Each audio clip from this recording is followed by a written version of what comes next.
Hello and welcome back to Tesla News. My name is Marian and I'm your host today, and I'm going to cover more updates coming from Germany. But first we will look into some updates here from China, and we will look into the current situation when it comes to exports coming from China to Europe. So we have two ships that are currently on their way to Zeebrugge. That are the two blue one on top, and then we have the Amsterdam going straight to Zeebrugge as well as the Glovis.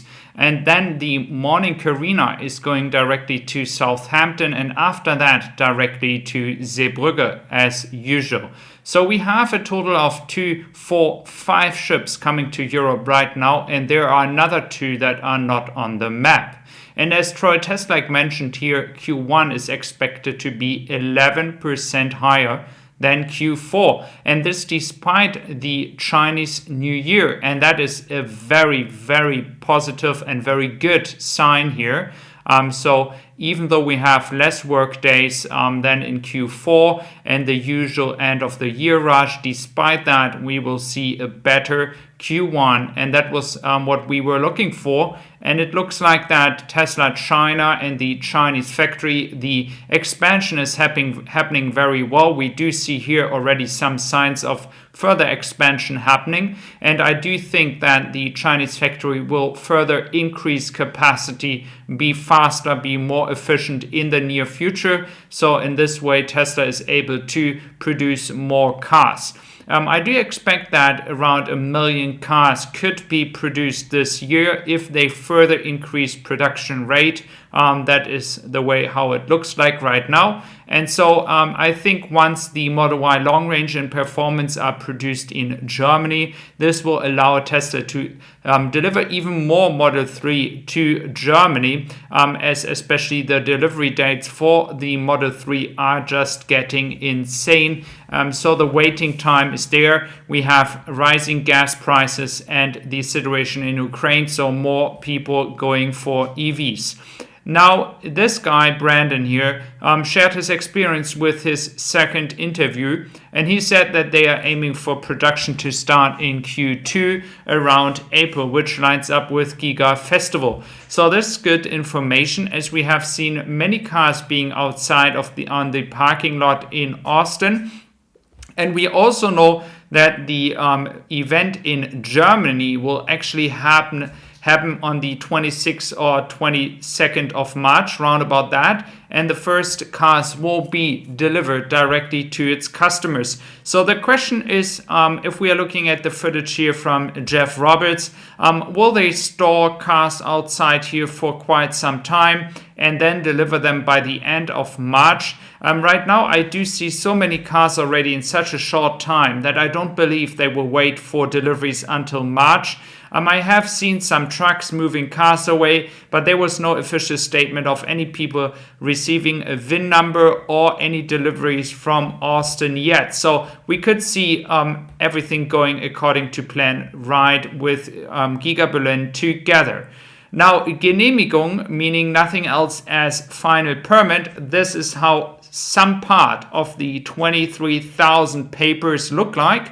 And there were a lot of people asking me yesterday under my video, what about this issue with the lawsuit regarding the water supply?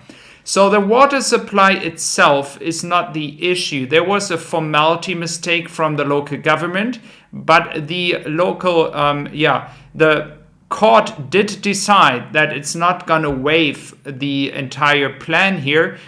They can still deliver the water, but there has to be changed a formality here, because that would allow other people to go against this water supply. So again, the water supply can be delivered according to plan, and the government can also overrule the decision until this paper and the formalities are actually done. So in other words, there's no big issue with the water supply in Giga Berlin right now. Tesla can start directly bringing everything to place as they want to. But what you have to consider is that once you need more water than the 1 million cubic meters, and Tesla would expand as on this paper shown, then of course they would have to apply for more water, which makes a lot of sense.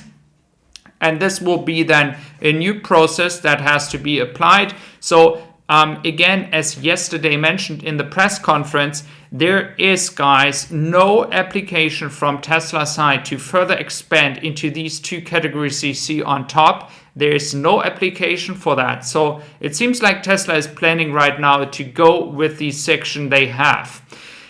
Then we are looking into the delivery times, and as I mentioned before, it would be very important to get the Model Y Performance and Model Y Long Range produced as soon as possible in Grünheide, then having more space on the ships from China, because the delivery times are now going into 2023, guys. Yes, you heard right.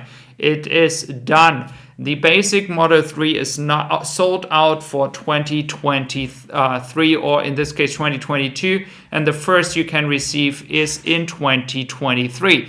That is pretty insane, guys, and this shows that Tesla needs to deliver more Model 3 to Europe, and I do expect more demand coming for those products, as many people have gasoline cars. They want to move away from them. The gas prices are going insane. If you want to pay that, I mean, electricity prices have increased in Europe as well. And there was a lot of people saying, well, now I'm going to buy a gasoline car again. But now you pay like around about €2 per liter. That is a record. This is crazy, and something that we should be looking for in the near future, that people decide to move towards the EV, charge at home and do everything they need to, as it is a better and more efficient way to be driving around.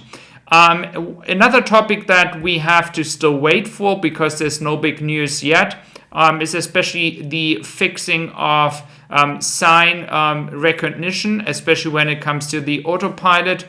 Elon was mentioning that in December, where he said that Europe will get updates in March.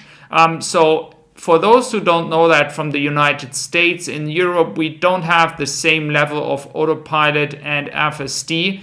We don't have any FSD beta at all, to be honest with you. So there's a lot of updates you see, for example, here from AI driver and the capabilities of sign recognition, etc., that Tesla is not moved forward with in Europe, and there's a lot of frustration about that. So we are still waiting for some updates here, but I'm looking forward to see that in March, hopefully.